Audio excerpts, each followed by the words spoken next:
Football ప్రపంచ cup లో ఆతిథ్య జట్లు దుమ్మురేపుతున్నాయి. ప్రత్యర్థులపై పై చేయి సాధించడంలో తమదైన ముద్ర వేస్తున్నాయి. టోర్నీకి ఆతిథ్యం ఇస్తున్న 3 దేశాలు ఇప్పుడు ప్రీ క్వార్టర్ ఫైనల్లో అడుగు పెట్టాయి. కెనడా, మెక్సికో ముందుగానే ప్రీ క్వార్టర్స్ చేరుకున్నాయి. ఇప్పుడు ఆ జాబితాలోకి అమెరికా కూడా చేరింది. బోస్నియాతో హోరాహోరీగా సాగిన పోరులో అమెరికా విక్టరీ కొట్టింది. 2-0 తేడాతో అదరగొట్టేసింది. మ్యాచ్ లో అంచనాలను అందుకుంటూ ఆతిథ్య జట్టు కాన్ఫిడెంట్ గా ఆడింది. మ్యాచ్ 45వ నిమిషంలో మాలిక్ టిల్మన్ ఇచ్చిన పాస్ ను ఫోలోరియన్ బాలోగన్ గోల్ గా మలిచాడు. 64వ నిమిషంలో బోస్నియా ప్లేయర్ ముహరెమోవిచ్ ను వెనుక నుంచి ఫోలోరియన్ బాలోగన్ సవాలు చేశాడు. రివ్యూ తర్వాత బాలోగన్ కు రిఫరీ రెడ్ కార్డ్ చూపించాడు. దీంతో అమెరికా 10 మందితోనే ఆడింది. అయినా అమెరికా దూకుడు చూపించింది. 85వ నిమిషంలో వచ్చిన ఫ్రీ కిక్ ను మాలిక్ టిల్మన్ వినియోగించుకున్నాడు. గోల్ గా మలిచాడు. అమెరికా ఆధిక్యాన్ని 2-0కు పెంచాడు. 24 సంవత్సరాల తర్వాత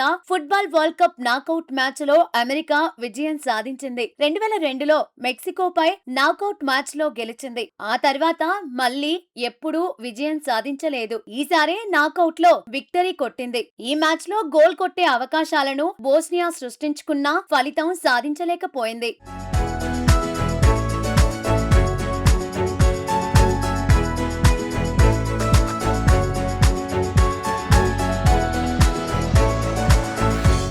ఫుట్బాల్ వరల్డ్ కప్ లో మరో మ్యాచ్ అభిమానులకు కిక్కిచ్చింది. సెనెగల్ బెల్జియం మ్యాచ్ ఉర్రూతలూగించింది. ఈ మ్యాచ్ లో ఆరంభం నుంచి సెనెగల్ ఆధిపత్యం చెలాయించింది. కానీ చివరకు బెల్జియం పై చేయి సాధించింది. అద్భుత విజయంతో ప్రీ క్వార్టర్ ఫైనల్ లోకి ప్రవేశించింది. నిజానికి 24వ నిమిషంలో సెనెగల్ గోల్ కొట్టింది. 1-0తో ఆధిక్యంలోకి వెళ్లింది. 51 నిమిషంలో సెనెగల్ మరో గోల్ సాధించింది. 2-0తో తిరుగులేని పొజిషన్ లో కనిపించింది. బెల్జియం కు ఓటమి తప్పదని ఫ్యాన్స్ అనుకున్నారు. అయితే అక్కడి నుంచే సీన్ మారింది. బెల్జియం పుంజుకుంది. 86వ నిమిషంలో 89వ నిమిషంలో గోల్స్ చేసింది. స్కోర్ ను 2-2తో సమం చేసింది. ఫలితం ఎలా ఉండబోతుందా అని అభిమానుల్లో ఒక్కసారిగా టెన్షన్ కూడా పెరిగిపోయింది. ఎక్స్ట్రా సమయంలో నువ్వా నేనా అన్నట్లుగానే రెండు జట్లు పోరాడాయి. కానీ బెల్జియం కు పెనాల్టీ కిక్ వచ్చింది. పెనాల్టీ కిక్ ను టీలెమన్స్ వినియోగించుకున్నాడు. దీంతో బెల్జియం 3-2 గోల్స్ తేడాతో